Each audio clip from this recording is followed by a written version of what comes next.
আজ আমি যেটা আলোচনা করব তা হচ্ছে আমাদের বায়ুমণ্ডলের বিভিন্ন স্তর। আমাদের পৃথিবীর পৃথিবীকে ঘিরে থাকা এই বায়ুমণ্ডলের কোনো একটা অংশের যদি প্রস্থচ্ছেদ নেওয়ার চেষ্টা করা হয়, প্রস্থচ্ছেদ নিলে আমাদের বায়ুমণ্ডলের স্ট্রাকচারটা এইরকম হবে।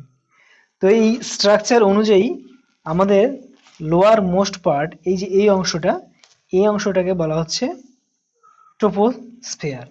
তো এই ট্রোপো শব্দটি একটি গ্রিক শব্দ থেকে এসছে, যার অর্থ হচ্ছে মিক্সিং অর টার্বুলেন্স।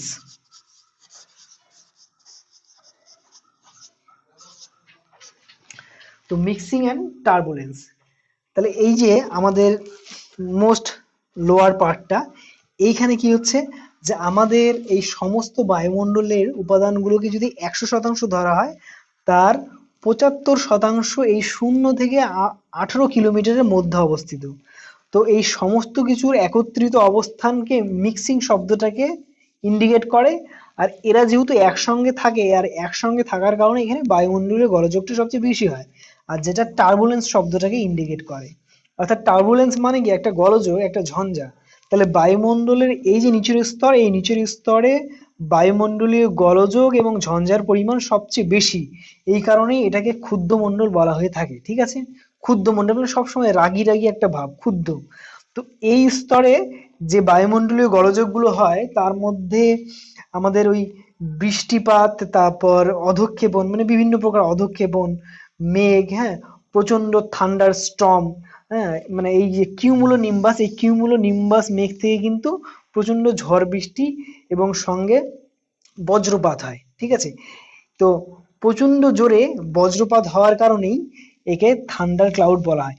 এছাড়া এই স্তরে যে অন্যান্য মেঘগুলো দেখা যায়, সিরাস, সিরোকিউমুলাস ইত্যাদি ইত্যাদি, তো তার সঙ্গে মানে এই মেঘের সঙ্গেই তুলনীয় আর একটা মেঘ হচ্ছে নিম্বোস্ট্যাটাস। এও প্রচন্ড পরিমাণে বৃষ্টিপাত ঘটায়, তবে হ্যাঁ, থান্ডার স্টর্ম বলে কিছু হয় না। ঠিক আছে, মানে এই মেঘের দ্বারা। আর এই যে মেঘ, কিউমুলো নিম্বাস মেঘ, এই কিউমুলো নিম্বাস মেঘ নিরক্ষীয় অঞ্চলে প্রত্যেকদিন বিকেল বেলায় বৃষ্টিপাত ঘটায়, যাকে 4 o'clock রেইন বলা হয়। ঠিক আছে, তাহলে এই নিচের অংশ থেকে যত উপরের দিকে উঠতে থাকি ট্রোপোস্ফিয়ারে, ঘনত্ব তত কমতে থাকে। আর ঘনত্বের সঙ্গে সঙ্গে অন্যান্য প্রক্রিয়াগুলোও কমে। তো ঘনত্ব কমার সঙ্গে সঙ্গে উষ্ণতাও কমতে থাকে। তো উষ্ণতা কমে, কিন্তু কি হারে কমে, সেটা 6.4 ডিগ্রি সেলসিয়াস পার 1 km, অর্থাৎ 1 কিলোমিটার উপরে উঠবো আর 6.4 ডিগ্রি সেলসিয়াস হারে উষ্ণতা কমতে থাকবে। কমতে কমতে সেটা -80 ডিগ্রি সেলসিয়াসে গিয়ে দাঁড়াবে। ঠিক আছে, এইবার এর ওপরের স্তরটা কি? এর ওপরের স্তরটা হচ্ছে স্ট্র্যাটোস্ফিয়ার। আর এই স্ট্র্যাটো শব্দটাও গ্রিক শব্দ থেকে এসেছে, যার আহ, ইংরেজি টার্ম মানে মোটামুটি কাছাকাছি যেটা যায় সেটা হচ্ছে স্ট্যাবেল। স্ট্যাবেল মানে নিশ্চুপ, শান্ত, স্থির, এই সমস্ত কিছু বোঝায়। তাহলে স্ট্র্যাটোস্ফিয়ারের বাংলা হচ্ছে শান্তমণ্ডল। ঠিক আছে, তো কিভাবে শান্তমণ্ডল, যে এই স্তরে দুটো মেঘ দেখা যায়, একটা হচ্ছে mothers of pearl cloud and nacreous cloud. এই মেঘ দুটো কোনো রকম এখানে উৎপাত ঘটায় না, আর এই স্তরটা শান্ত এই কারণেই। আর এখানে, ঠিক আছে, এই স্তরে যে ওজোন গ্যাসের ঘনত্ব বা প্রাধান্য লক্ষ্য করা যায়।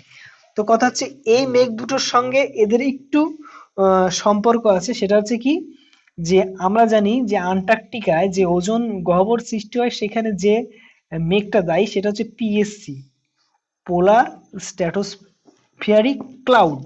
এই পোলার স্ট্র্যাটোস্ফিয়ারিক ক্লাউডটা কি, যে আন্টার্কটিকার ওপরে যখন প্রচন্ড মানে -80 ডিগ্রি সেলসিয়াস উষ্ণতার থেকেও কম উষ্ণতার সৃষ্টি হয়, তখন সেখানে উপরে বাতাসে ভাসমান মানে স্ট্র্যাটোস্ফিয়ারে ভাসমান জলকণাগুলি বরফকণায় পরিণত হয়।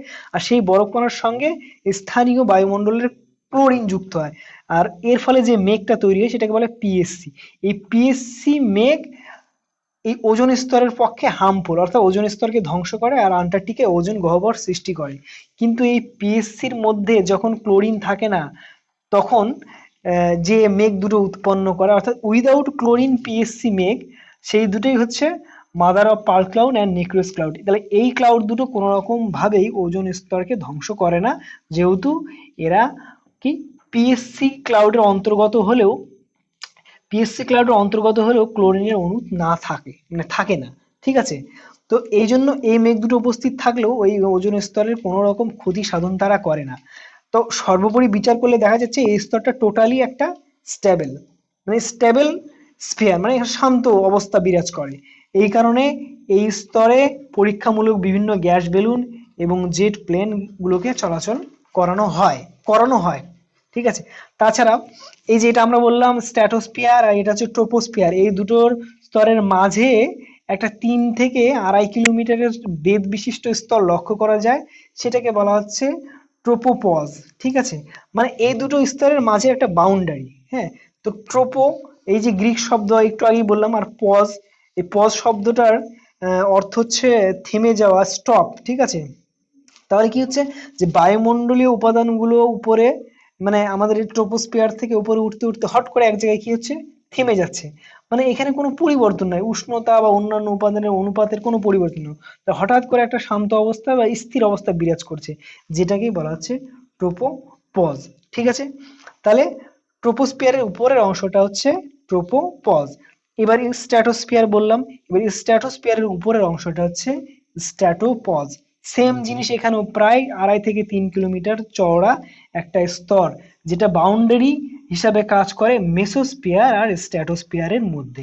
ঠিক আছে, আর এইখানে স্ট্র্যাটোস্ফিয়ারের উষ্ণতা শুরুতে -80 ডিগ্রি সেলসিয়াসের কাছাকাছি থাকলেও এখানে যেহেতু ওজোন স্তর থাকে, এই ওজোন স্তরের সঙ্গে আল্ট্রাভায়োলেট রশ্মি বা এক্স রশ্মি বা গামা রশ্মির বিক্রিয়া ঘটে, যার কারণে এই এক্স রশ্মি ওরা নিজেরাও ওখানে ধ্বংস হয়ে যায়, মানে বিভিন্ন তেজস্ক্রিয় রশ্মিগুলো ওখানে ধ্বংস হয়, আর কিছু ওজোন গ্যাসকেও তারা ধ্বংস করে। কিন্তু এই ওজোন গ্যাসগুলো কখনোই সেই ওজোন স্তর ভেদ করে নিচের দিকে আসতে পারে না, কারণ তার আগেই তারা তার সঙ্গে ওজোন গ্যাসের সঙ্গে বিক্রিয়া করে ধ্বংস হয়ে যাচ্ছে। তাহলে এইখানে এই বিক্রিয়ার কারণে উষ্ণতা সামান্য বেড়ে যায়। তো -80 থেকে উষ্ণতা বৃদ্ধি পেয়ে 0 ডিগ্রি সেলসিয়াসে পৌঁছয়। ঠিক আছে, -80, সেখান থেকে উষ্ণতা বৃদ্ধি পেয়ে প্রায় 0 ডিগ্রি সেলসিয়াসে পৌঁছায়। তাহলে এই স্তর, অর্থাৎ এই যে স্ট্র্যাটোপজের উপরের স্তরটা হচ্ছে মেসোস্ফিয়ার। ঠিক আছে, মেসো মানে মধ্যম, যেখানে আহ, সমস্ত কিছু প্রায় একটা মানে এই বায়ুমণ্ডলের মাঝের অবস্থা বা চরিত্রকে নির্ধারণ করে, এই জন্য এর নাম ধরা হয়েছে মেসোস্ফিয়ার বা মাধ্যম মণ্ডল। ঠিক আছে, তো মেসোস্ফিয়ারের প্রধান বৈশিষ্ট্য কি, এখানে একটা মেঘ দেখা যায় এক ধরনের, সেটা হচ্ছে নকটিলুসেন্ট ক্লাউড। আর এই স্তরে আমাদের যে মহাশূন্য থেকে পৃথিবীর দিকে ধেয়ে আসা অ্যাস্টেরয়েড, বিভিন্ন অ্যাস্টেরয়েড গুলো জ্বলে পুড়ে নষ্ট হয়ে যায়, ছাই হয়ে যায়।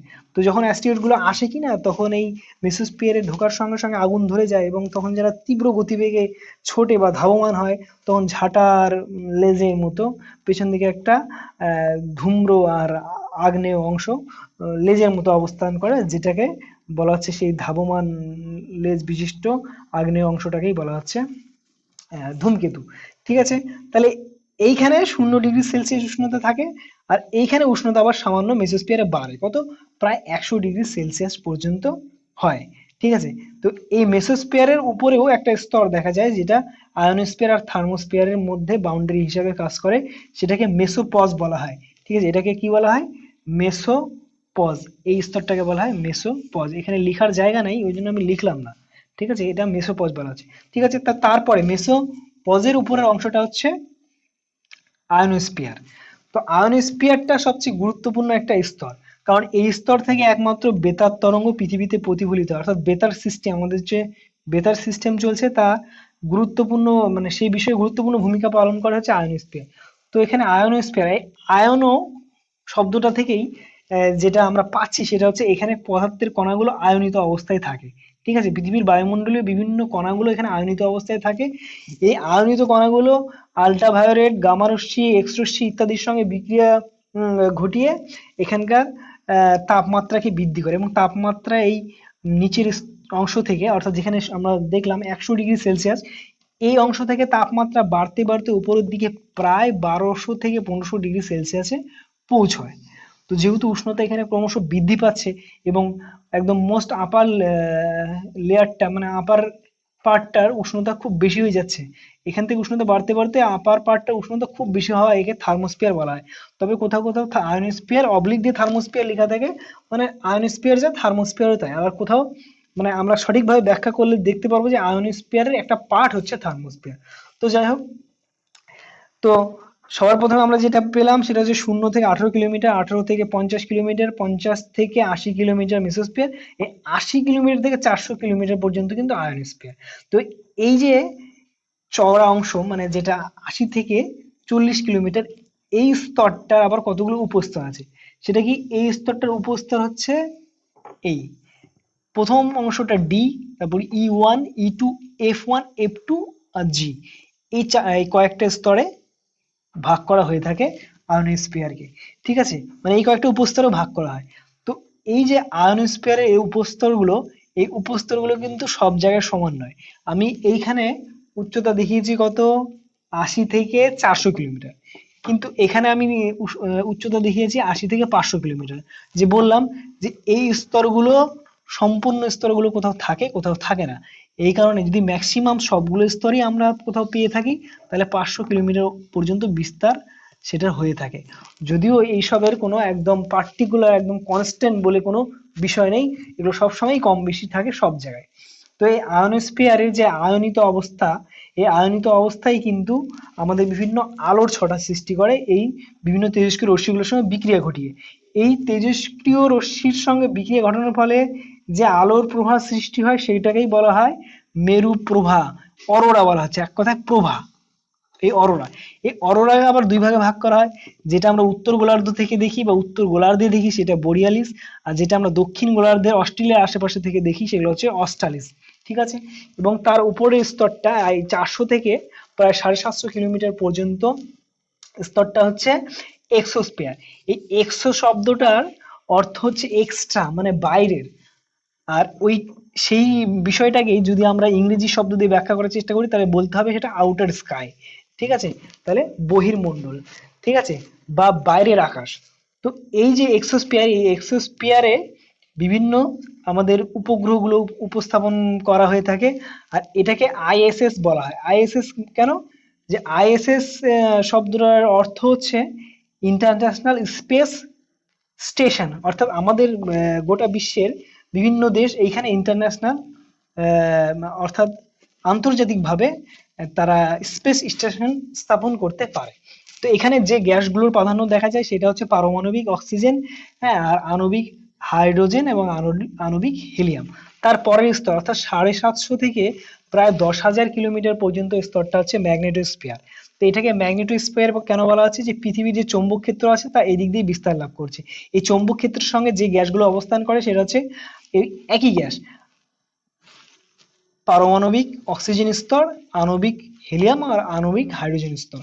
তাহলে এই চৌম্বক ক্ষেত্র তার সঙ্গে এই গ্যাসের অবস্থান। ঠিক আছে, তো এই জিনিসটা অর্থাৎ এই স্তরটা আর একটু ভালোভাবে ব্যাখ্যা করলে যা পাবো তা হচ্ছে কি, যে আমাদের পৃথিবী যদি একটা চুম্বক হয়, তাহলে চুম্বকের একটা নর্থ একটা সাউথ, এই দুটো মেরু, এই নর্থ সাউথ মেরু যেটা যুক্ত করে সেটাকে কি বলে, সেটাকে বলা হয় ম্যাগনেটিক ম্যাগনেটিক এক্সিস, তাই তো। এই ম্যাগনেটিক এক্সিসের দুই পাশে চৌম্বক ক্ষেত্র কিন্তু বিরাজ করে। ঠিক আছে, আর এই চৌম্বক ক্ষেত্রের উপর মানে সূর্য থেকে ধেয়ে আসে বিভিন্ন চার্জ পার্টিকেল, মানে প্রচন্ড জোরে ধেয়ে আসে সূর্যের দিক থেকে, এই চৌম্বক ক্ষেত্রের সঙ্গে বিক্রিয়া করে এখানে কি আলোক তরঙ্গ সৃষ্টি করে। এই আলোক তরঙ্গই এই ক্ষেত্র বরাবর, এই চৌম্বক ক্ষেত্র বরাবর উত্তর আর দক্ষিণ মেরুতে গিয়ে প্রবেশ করে। ঠিক আছে, তো এর ফলে যে একটা বলয় সৃষ্টি হচ্ছে সেই বলয়টাকে বলা হচ্ছে ভ্যান অ্যালেন রেডিয়েশন বলয়, রেডিয়েশন বেল্ট। ঠিক আছে, তো এই ভ্যান অ্যালেন রেডিয়েশন বেল্টের দুটো পার্ট, একটা হচ্ছে ইনার পার্ট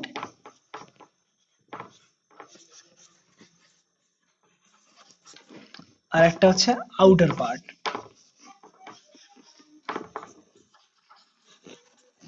তো এই ইনার পার্ট তার মানে পৃথিবীর কাছে, আর আউটার পার্টটা মোস্ট একদম উপরের দিকে।